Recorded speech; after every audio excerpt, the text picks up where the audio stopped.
There you go. Okay. Hi there. Welcome to the People's View for February 13th, 2020. With me are my good friends Carl Seidel, Kevin Avard, and I'm Bill Ohm. We are all former reps in the State House. Kevin also served in the Senate. And before we get started, I'd like to talk a little bit about a public service opportunity, which is the state legislature. Every 2 years, we have a new legislature. These are regular citizens, ordinary folks. You get paid $100 for service. It costs you $2 to get on the ballot.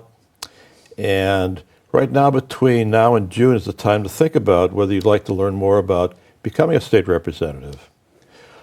All it takes is a little bit of time, several days a month. It's as little as 3 days if you're looking to just come and vote, as much as 3 days a week if you'd like to serve on a committee and make more of an impact. So if you'd like to think about becoming a state rep, call or write any one of us, Carl, Kevin, or myself, and we could tell you a little bit about what the activity is, what kind of commitments you might need to make. But please, it's really a public service activity because you're trying to do what's best for your friends and neighbors, and have a voice at the legislature is very important because that's where the law changes and that's where it can affect you and your neighbors. And tell them how interesting it is, though, to be up there and work with your other 400 people, 420 if you count the Senate, for working for the state. And besides the $100 a year, you get money for traveling, and you get a free pass on the toll booth. That's right. We get a transponder, good only in New Hampshire, not anywhere else. Yeah. And we also get mileage, which is, it pays for your gas and your wear and tear on the car. You also get to go to the state parks free. That's right. Yeah, free parking. Listen, that's a perk. But not Cannon Mountain because That's right. It's state owned. You still got to buy a ski pass if you want to go up there. Yeah, but if you like Hampton Beach, go for it. That's right. Many, many reasons to, So all the perks and joys of serving, but one thing you will not be, and that is a politician. You are truly a public servant, for what you get. So, yeah, good announcement. And also, just a little footnote, if you have some expertise in anything, whether you're a business person, a homemaker, a stay-at-home mom with a kid that you're homeschooling, that expertise is very valuable because, we look at somebody in the legislature to really know the details of all the bills coming before us. Who's got personal experience, and whatever your experience is, it's going to be very valuable. One of the interesting things I saw when we were serving, even on the Senate level, one of the senators actually came in with their newborn, and he had it, the child on one of those little child carrier things. I saw Senator Feltus. That's who I was talking about. Yeah. And he's sitting there in what's that wonderful where we look at all the rules. What is that? Jelcar. Jelcar, yeah. I was serving on Jelcar when Senator Feltus and was Mr. Mom. Mr. Mom. And it worked. It worked. Nobody said anything, so don't let that be a limitation. If you have a newborn, you can come in, you can sit in committee, and bring your child with you, and great entertainment. But and speaking about kids, we have an issue, as we always do in the city of Nashua, with the schools. And I understand, Carl, that there's going to be some discussions that are going to continue on about this. Yeah, they said that they're going to re-look at the construction of the school, the new junior high, you call it not a junior high, but middle school. Middle school. And there's a lot of things that really weren't answered. And there might be problems, there might not. I also suggested to them at one meeting that they ought to look at something that is 20% lower than the $80 million they have for this school. And, yeah, I don't think we need a palace to educate our kids. That's right.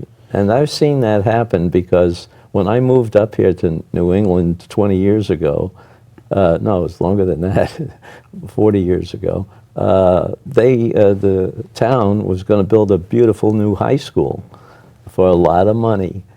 The people rebelled on that. They threw out the building committee, built a new school for half the money, so that they were paid it off in 10 years instead of 20 years. And that school lasted very well. They added on to it during the time, it's been more than 40 years now. The school's still running very well. So maybe we ought to look at it that way. We don't need the Grand Palace. Yeah. How is that all going to work out with the Keith Center? With the school leaving there, and they're going to turn that into apartments, or? It's a great question, Kevin. I went to see the symphony at the Keith Center. I said, "Wow, that sounds like a pretty nice deal." And it's really the auditorium of the Elm Street Middle School. Right. And it's been touched up, and it's a nice place for One of the biggest auditoriums around, so the symphony can play. Yeah, they do have local shows during the year there. That it's a perfect thing for auditorium. And if they're going to tear down the school, which is one of the things they have an option of, because it takes a lot, whether it can be made into apartments, I don't know. They'll have a big parking area, if nothing else, right there. Wow. In any event, shouldn't that impact the decision on what to do with the property that used to be Alex Hughes? Well, I think I just saw something on the National Scoop that they've extended the time limit for donations to come in. What's the problem? They don't have enough money pledged, number one, and the cost of building it was more than they had originally planned. And they don't have it's not going to be big enough for a symphony to play in there, from what I understand. They don't have an area large enough for them. Yeah, it's kind of a tweener venue, It's a little big for like a coffee shop, coffee club. It's too small for anything like a real symphony orchestra. Doesn't really seem to fit anything, but I would think it'd be like a private nightclub would be the best application of that. I was down in... Maybe it could turn into a casino, keep you around.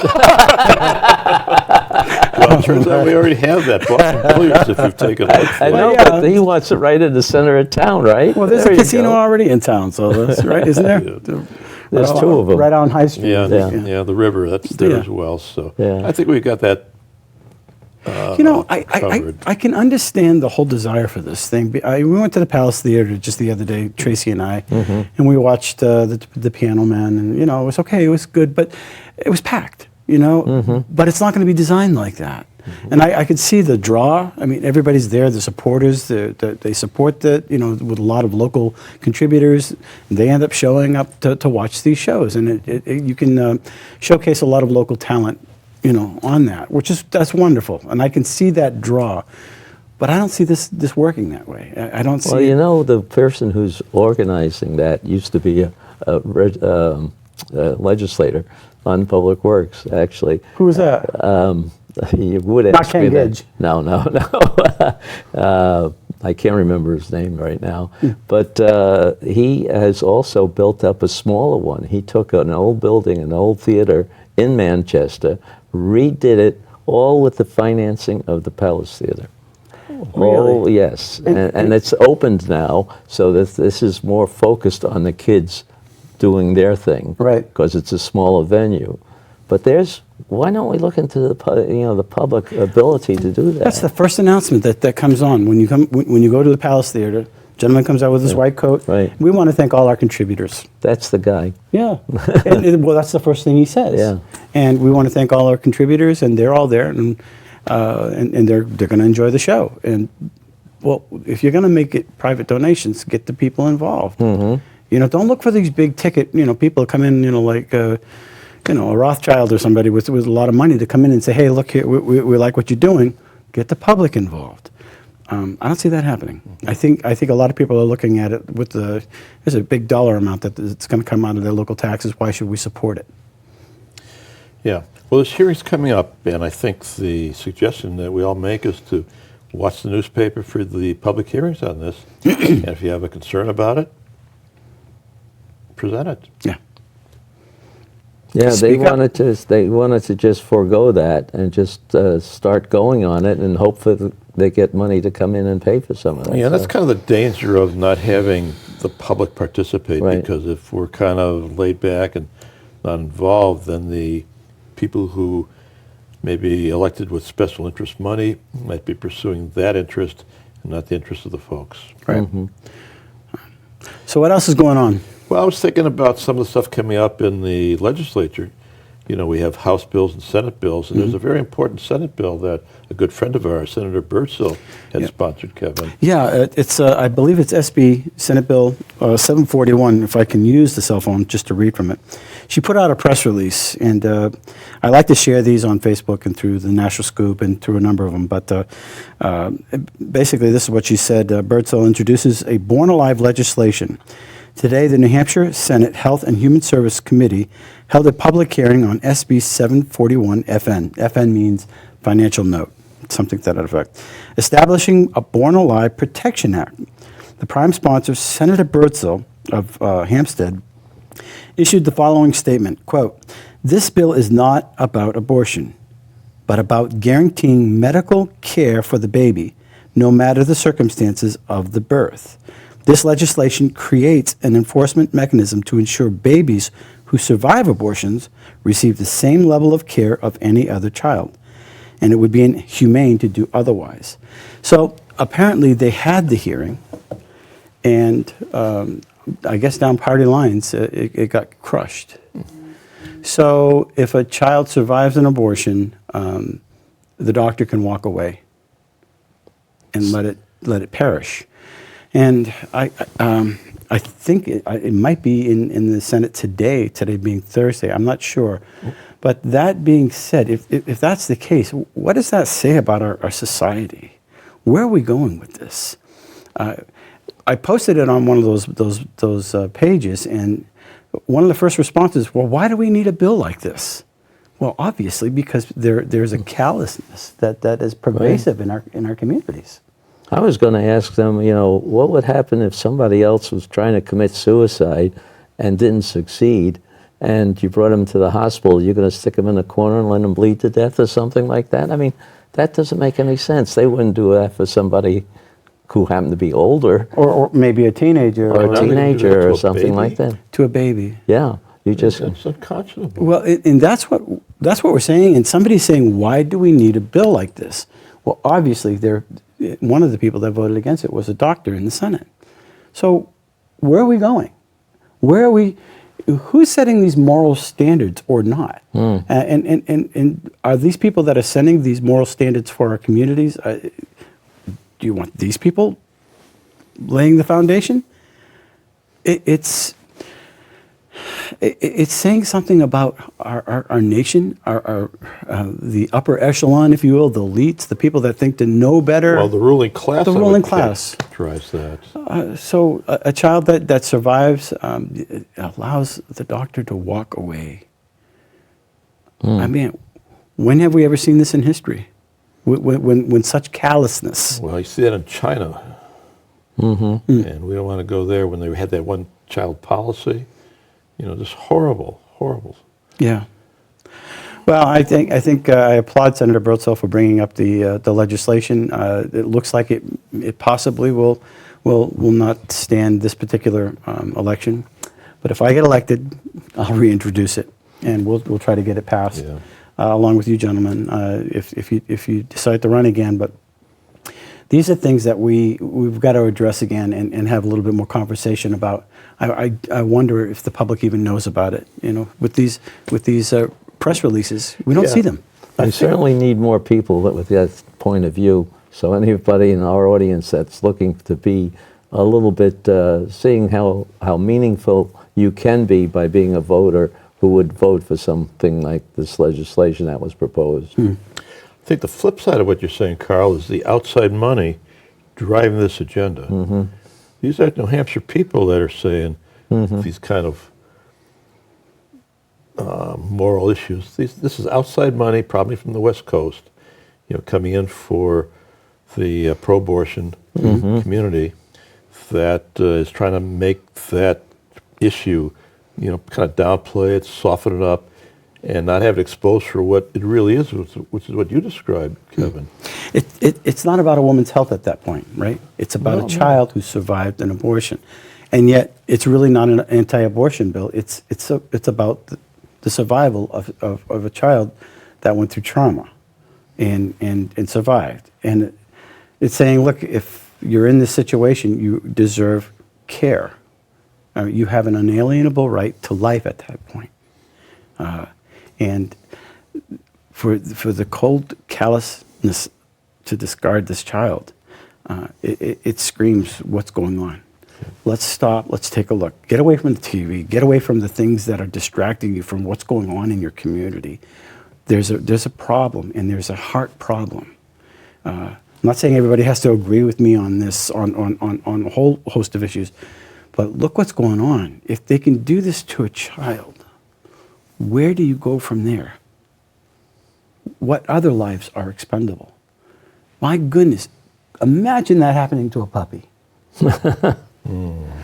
For real, though, our hearts go out to these innocent little puppies or kittens or animals that are defenseless. They can't take care of themselves. Why can't a child receive the same care or the same compassion? It's at its most vulnerable state. Yeah, that's a great analogy, Kevin, to talk about. You mentioned something about kindergarten. What? Well, we had a bill that was passed back when we were in the legislature, all of us, regarding funding for part-time kindergarten. And I was on part of that bill because I was on the part that was introducing Keno into the legislature. He was on the gambling part. I bet on that. So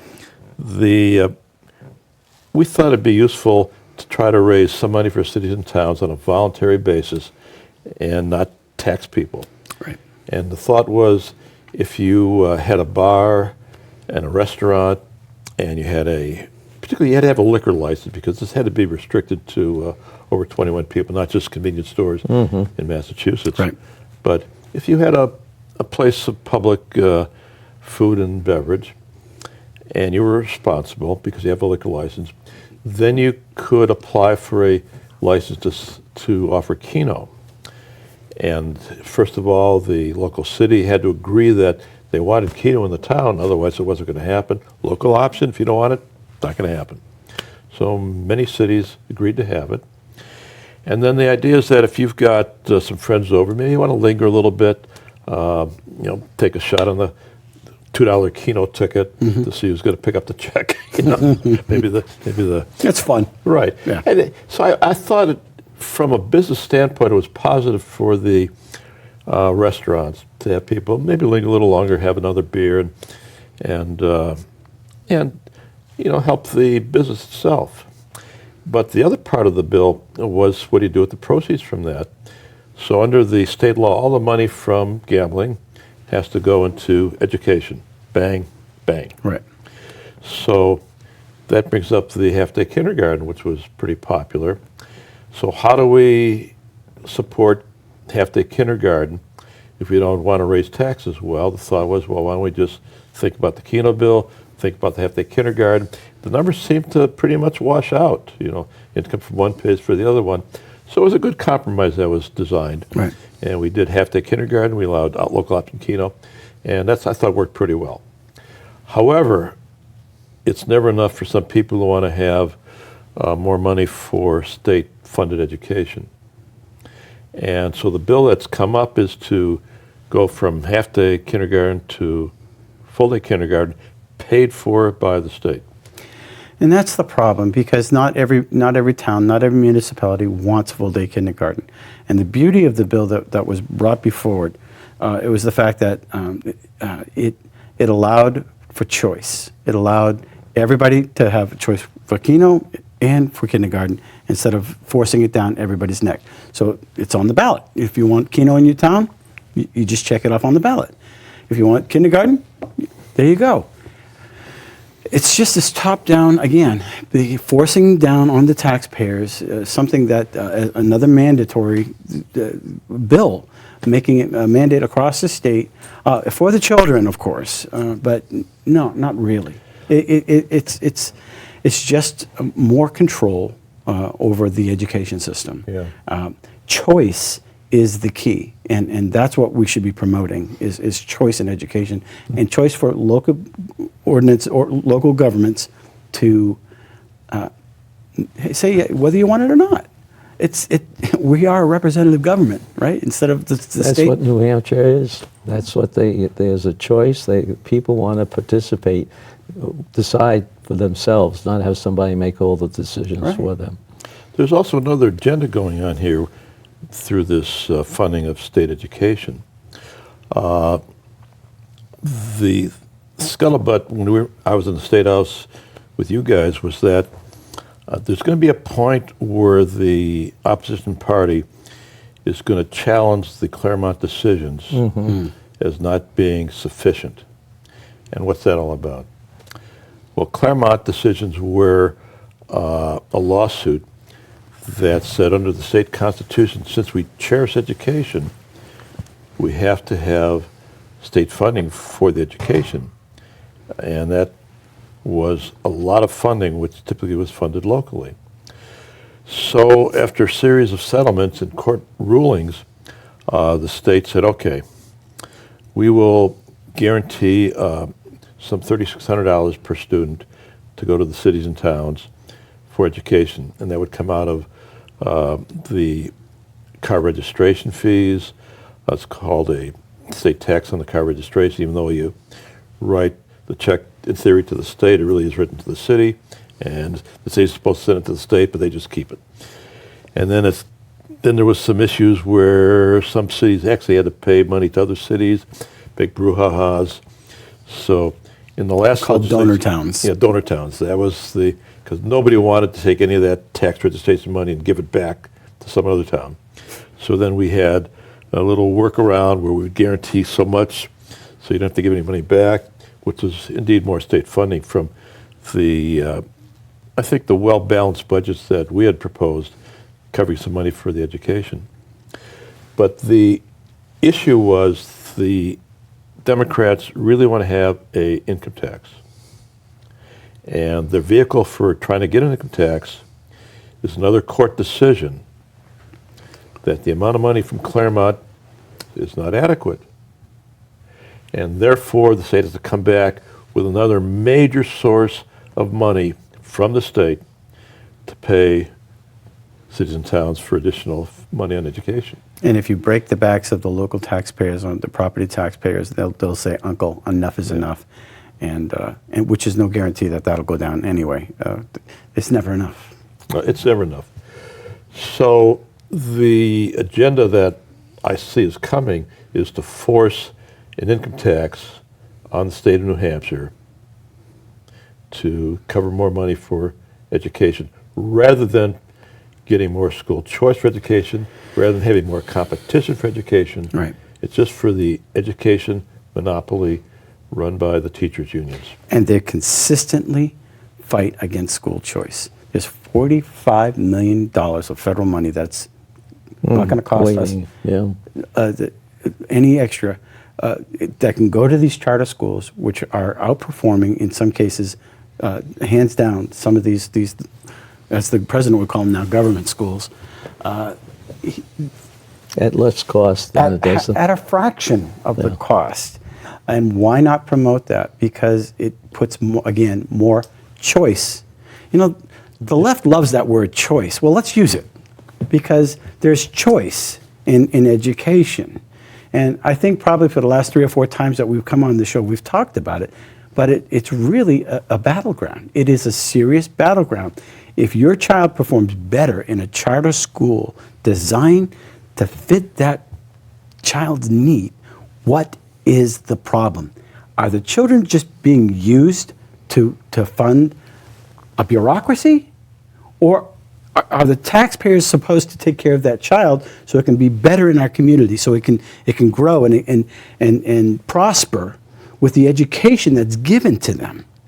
What's the problem? Why are you fighting against these kids? And it's something the school that they don't do in a regular public school, because they don't want to separate the kids in certain classes. They're afraid of doing that. I mean, one of the things they try to do is have one common way of teaching. And well, that doesn't work when you have uncommon people. That people aren't the same. And that's why the charter schools are really flourishing, because they focus on a particular talent that helps the children learn a better way of life, a way to support themselves and a family, a way to live, a way to participate in a family type of atmosphere. Yeah. Also, I'd point out that not everybody really wants to go into the book learning side of life. My brother's a small businessman. He has a machine shop. He likes working with his hands. He wants to do the metalworking and get the parts made up. We need that. Yeah. You need that. Yeah. And we need the artists too. And yeah, right. And you need Creative Not so people. much.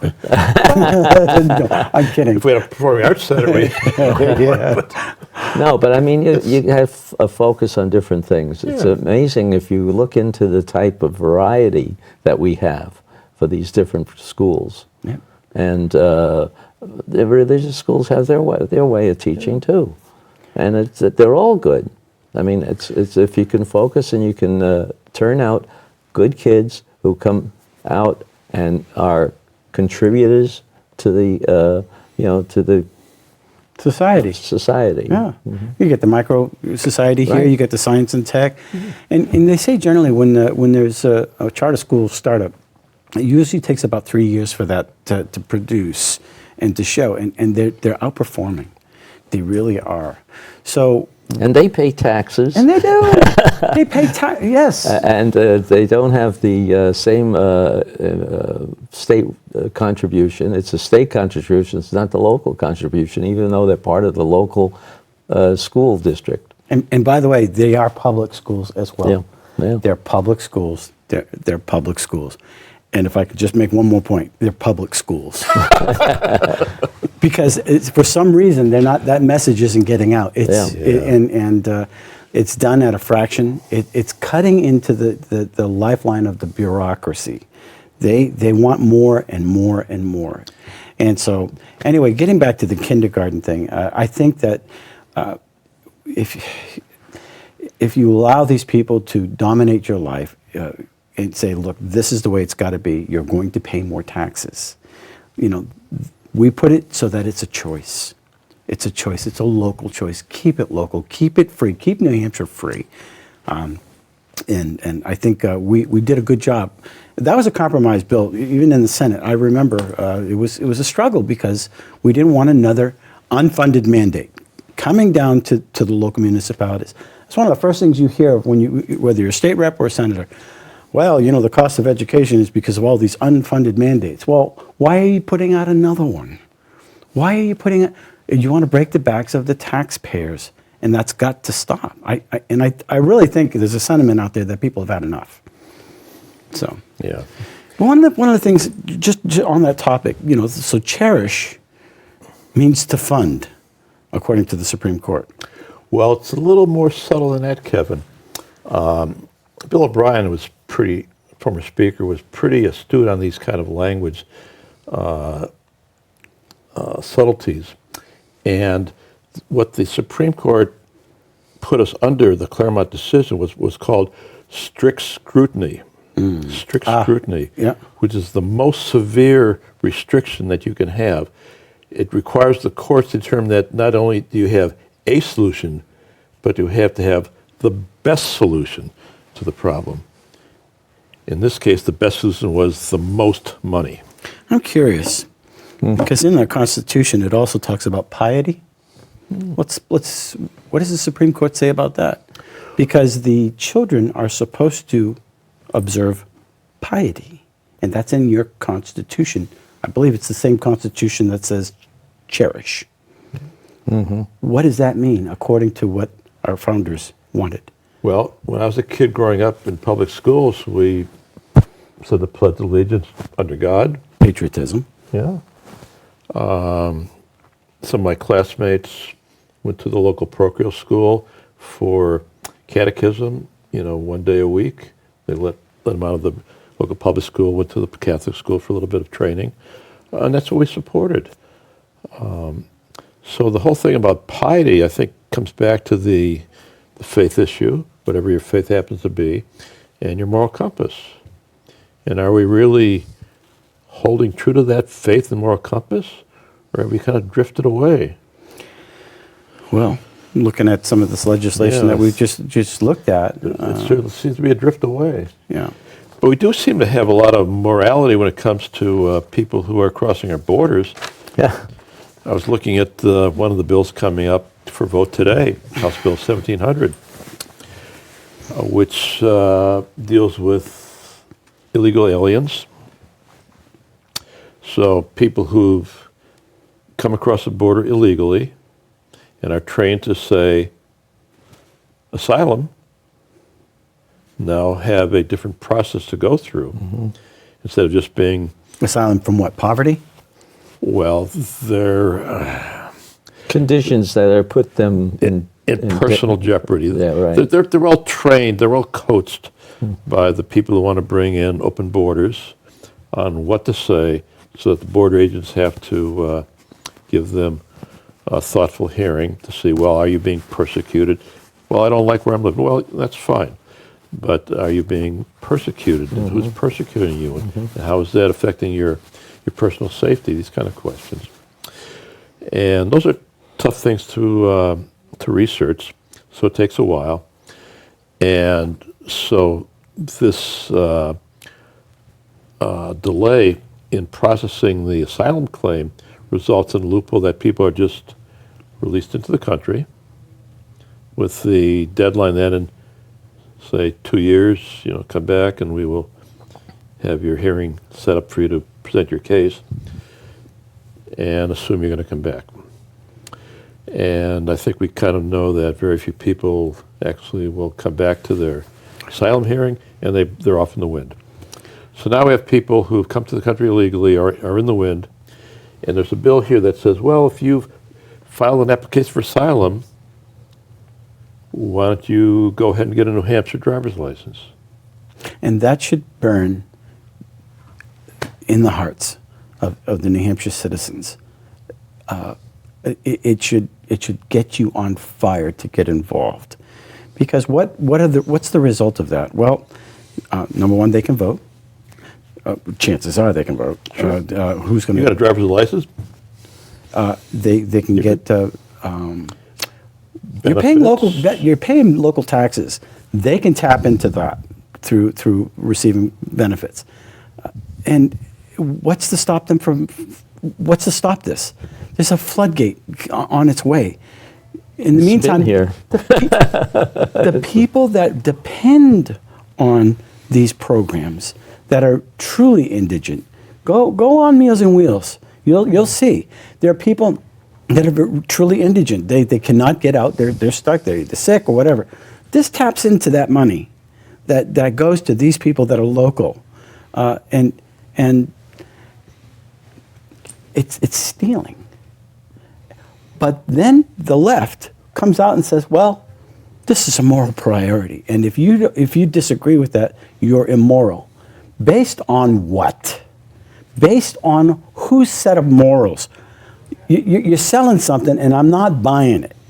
You're stealing from the citizens of this state by promoting this type of garbage, and you're trying to water down our votes.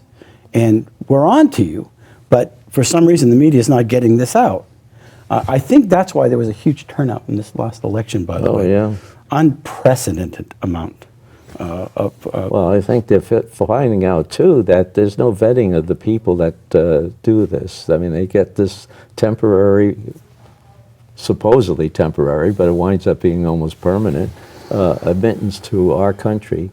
And a lot of them, from the last numbers I saw, and with so many different numbers are flying around, but at least 10% of them have completed, participate in a felony. Yeah, I mean that's the that's the unintended consequence of being generous on this topic. So now you've got a person who came in around the back door under Cutting in line. Say the right words, say the magic words, and come into the country. They were trained to say the magic words, asylum, and now they don't behave. It's really interesting because it attacks our police department, all our facilities. One of the interesting things I just saw on Facebook today was Senator Felty. I think he's running for governor. Definitely. Excuse me. I know it's hard to say. Yeah. Anyway, the governor had a State of the State address today, and he was commenting on the state of the state. And one of the things that Senator Peltiz was mentioning is the fact that the cost of health care is rising in New Hampshire. Yes, that's true. Let's see. Why would that happen? Well, number one, because he voted down cross-border Insurance. allowing insurance to be competition. Yeah, buy And from Maine or buy from New Hampshire Well, number two, or Vermont. on the same topic, the illegal aliens that come in get free medical care. Well, who's going to pay for that?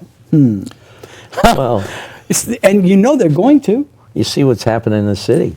The city says it's getting a 4 to 8% increase in the health care. Right.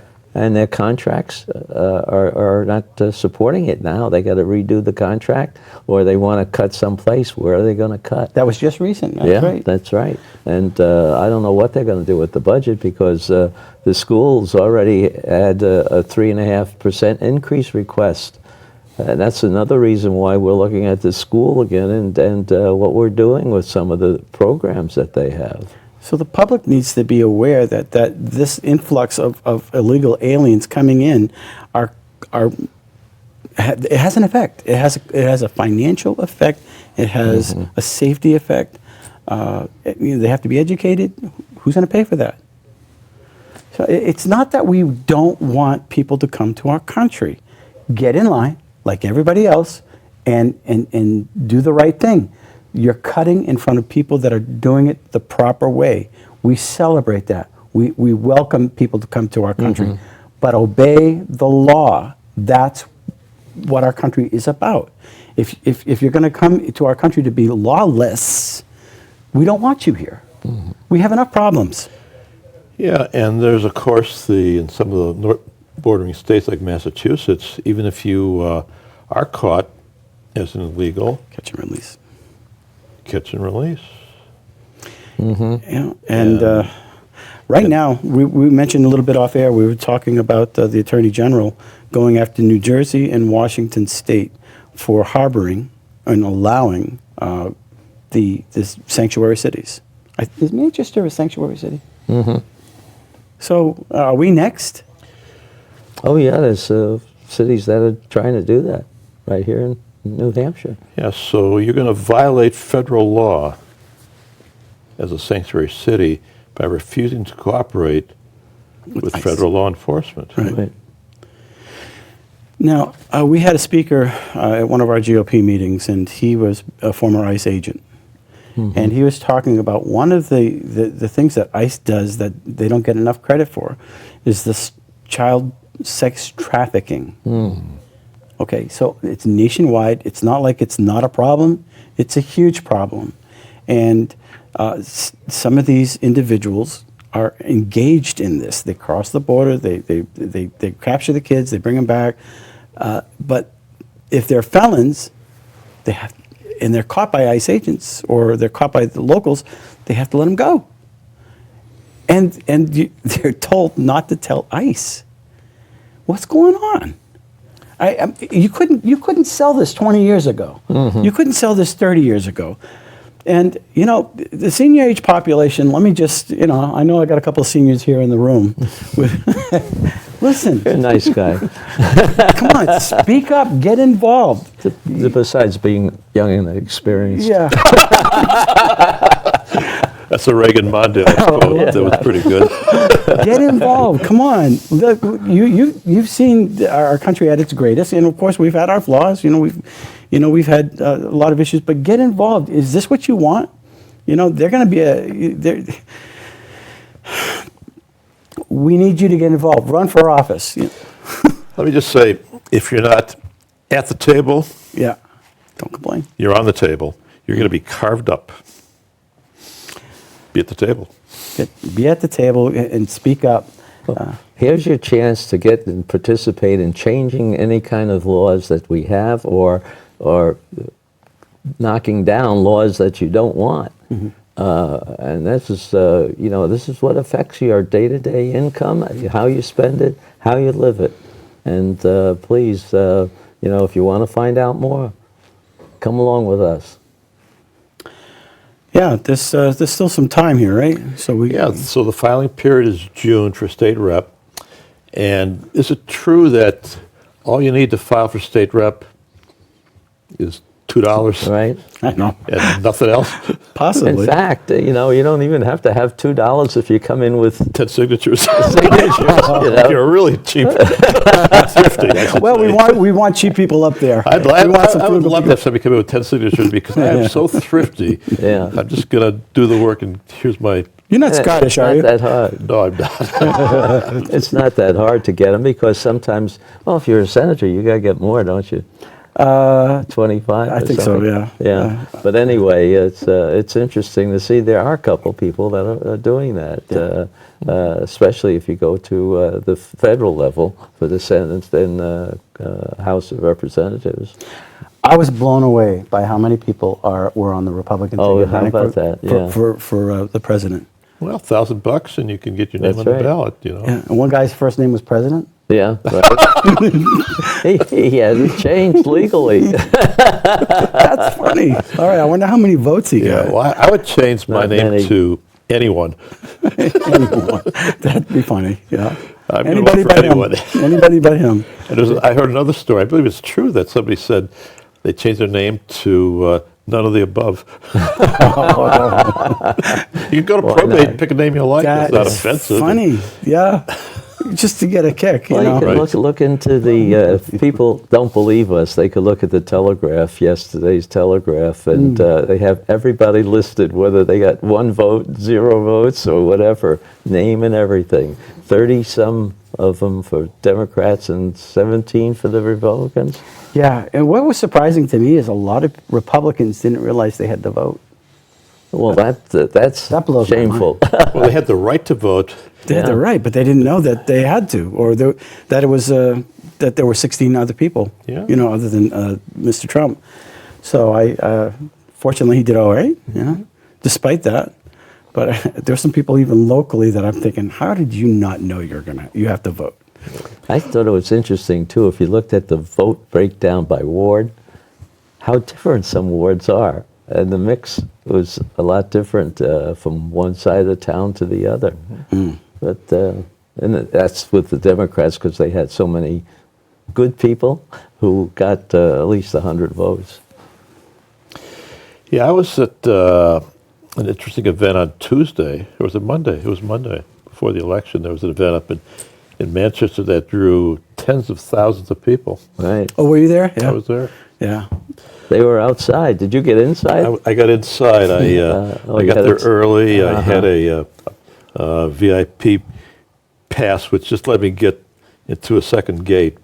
And then I walked to the back of the podium, and I said, well, there's one seat that's kind of right behind the teleprompter. Oh, So I'm going to take that one seat. First I asked the people around me if anybody was saving that. No, it was open. People just had an odd seat in that row.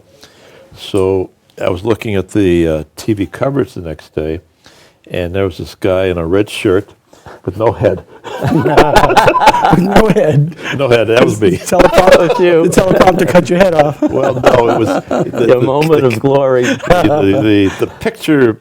The cameras were set up for the president and a few of his happy supporters, but there's a certain edge to that image, and I was Yes.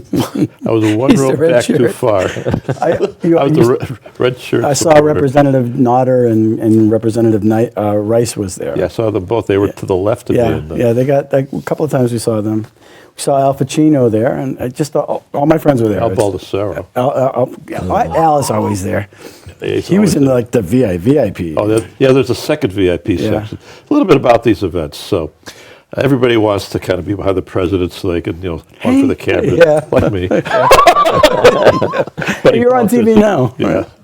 So, and then they pass out these signs. You can't have any homemade signs. You have to have these campaign signs. You got a choice of 3 or 4. There's Win for Trump and Promises Made, Promises Kept, and just Trump Pence. So you pick a sign you like, and as you feel up to it, and if you want to annoy the person behind you, you hold it right over your head to block Their face. Right. So I had a little girl in front of me, sweet little girl, and she was very exuberant. So Yeah, yeah. kind of look around. Yeah. But it was a good crowd. So that's the back of the Yeah. section. Then there's another VIP section to the left, which is the folks who are currently in the State House, like Janine and Kimberly and so on, and they were kind of in that section over there. And then there's the real VIP section. Right. They've got little cards there with their names on them, and they come in for a few minutes, just to see where the seat is, then they disappear. And then right before the president comes on, they all kind of parade out again and take their seats and. Yeah. The Washington people. Yeah, the Washington people. Yeah. And we had a lot of Washington people. Yeah, there. we did. And the president would call them out, and He did that a lot in the beginning part of it, and I watch it from TV. I'm not one for lines in crowds, but But we're going to be participating in a lot more of those as they Yeah. come along. We're going to have them for the senators and the House representatives. So people want to join us. Come register Republicans. Get into a lot of activities in the next couple of months. yeah. it's fun. And it is going around, listening to them and participating more or less. And if you actually want to meet some of these people and talk to them, they're going to be available. This is the way New Hampshire operates. You get out there, you can ask questions, you shake a hand, you can listen to them, like you're in somebody's living room talking to them. So, in fact, we'll be having them in living rooms. We'll be having a lot of meet and greets. That's right. Coming up, but and you can ask tough questions. You can ask about particular legislation, and that's how you get to know what's going on. Well, we celebrated just the other day a representative from Hollis at the Hollis GOP meeting, and one of the things that she brought up, Representative Garzel. Is it Garzel? Anyway, she was in the state representative for 12 years. One of the things that she pointed out is that you really can't know what's going on up there unless you're actually involved in a committee or you sit and listen to what's going on in debate on the floor in the Senate or in the House. So what you see on TV isn't really a good representation of what's going on. So you can ask the tough questions. So really, what is this kindergarten bill about? Or what is this abortion bill about? Or what is this tax bill about? What are your, and you can get involved and you can touch. You can say, hey, look at the person in the eye and tell them if they're giving you some spin or if they're giving you their heart. And you can tell that immediately. And that's the beauty of these meet and greets. And not only that, I mean, if you want to go up, these people a lot of times are in their office, especially in the Senate, who they have to Yeah, work we a have little office. bit harder. They have We, an office. we have an office, yeah. You have to share with somebody, but All the rest have a room with a drawer, and 14 lawyers who help you through your legislation. we got our personal little file cabinet in the committee room, and Oh, really? that's about it. Ways and Means, we had a file cabinet that each one of us had. We could put our material in a Yeah, little that's all stack in we there. had too. And we had big books, and when the Public Works had to handle, the 10-year plan and capital improvements, and these were all large data types of things that you had to peruse. Let's talk about that for a minute, because I know there's a lot of concern about highway funding. We had the gas tax increase Yeah. temporary for completing 93, which is going pretty well right now. There's talk about taking out the toll booth that's north of us in Bedford, making that a fast lane only. I'm not sure. Well, not they are looking at high speed completely, because what they do in Florida, for example, now there's no toll people, and Mass has a lot of and those. you don't have It to have is. whatever you call it. Attendance. No, Well, you don't even need a the machine. transponder. No, they pick out your license plate and Right. send you a note, Right. and you pay it. That's today in Massachusetts. Yeah. I was Yeah. driving down the Mass Pike. Yeah, and that's they true. say, you can pay by plate, which means that, like what you said, Carl, we'll steps out your plate, send you a little thank you for being on the Mass Pike, and here's the invoice. Exactly. You come out of Logan, there used to be a toll right there, and that's It now. costs you $1 more though, because if you get the mailing, it has to cover Yeah, that cover too. the expenses. Well, you're saving the Yeah. taxpayers a little bit of money, Right. But I thought that was a brilliant move, actually, because the Boston area right now is the most congested Congestion, in the country. In the country. more than L.A. Huh? Yes. If I went to, LA has a better maze of streets, of Yeah, they- highways yeah, than they they have- do in Boston. In Boston, you come into the center and you get, you're coming to the hub of the university. And your GPS says turn left again, turn left, and you're in the same spot. But I thought what was brilliant about the Massachusetts approach is they added capacity by taking out the toll booths. yeah. I mean, there's no longer the need to stop and jam Right. and then, you know, Merge and merge stuff, and, you know, try to pretend to get the blinders on as you're drifting into the other lane. You know, you just go through it and you keep going. So they've added capacity by stopping the stopping. Right. And they've also been a little more aggressive on using the breakdown lanes as a temporary merge lane to get into the like 4 lanes to 3 lanes to 2 lanes over a longer transition period. Now, it's still really crowded, but it's a lot better than it used to be. Sure. And I think that's a lesson for New Hampshire as we look at our transportation issues. Well, yeah, Which they is- have to look at that, and they are looking at the same kind of, and that's what they're ready to go if they get the funding. Now, one good thing that we have in New Hampshire, these tax credits that we get. That's because we have a toll road. Yeah, we got now. the Everett Turnpike, we collect tolls, and I believe those are credits that we can use to cover matching money that the Fed That's needs. right. They put out $9, we put out $10, And $1, we have- and that's the We toll have credit. hundreds of thousands of toll those credits, credits. It's going to help us over the next years because right now they're fighting for an infrastructure bill. You can't get anything through. I don't know what's going to happen over the next 6 months because in September, the funding that's authorized stops. Oh, Yeah, September, we have to have another infrastructure bill. in New Hampshire. Well, no, New the Hampshire federal gets it all federal. You know, most of the things that the federal, they pay 80%. Yeah. So is it the federal money that stops? Yeah, Oh, federal money Oh. stops. well, that'll never happen, but it probably won't happen until like 1 second before the. Right.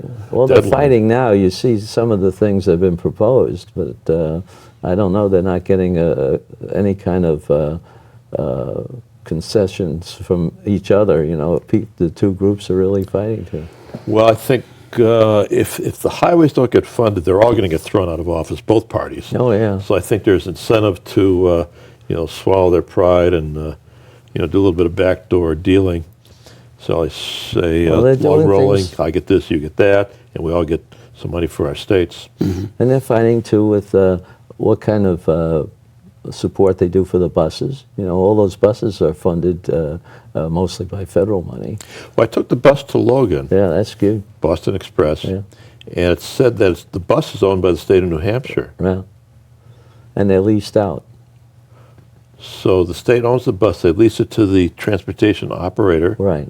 Oh, because they're nice buses. Yeah. Yeah. Oh, yeah. They're very good. You can do your work on there. They all have Wi-Fi, and so you know it's good for everything. And they're designed to be friendly to the And they have a people on the bathroom bus. in them too. They have a bathroom in the back.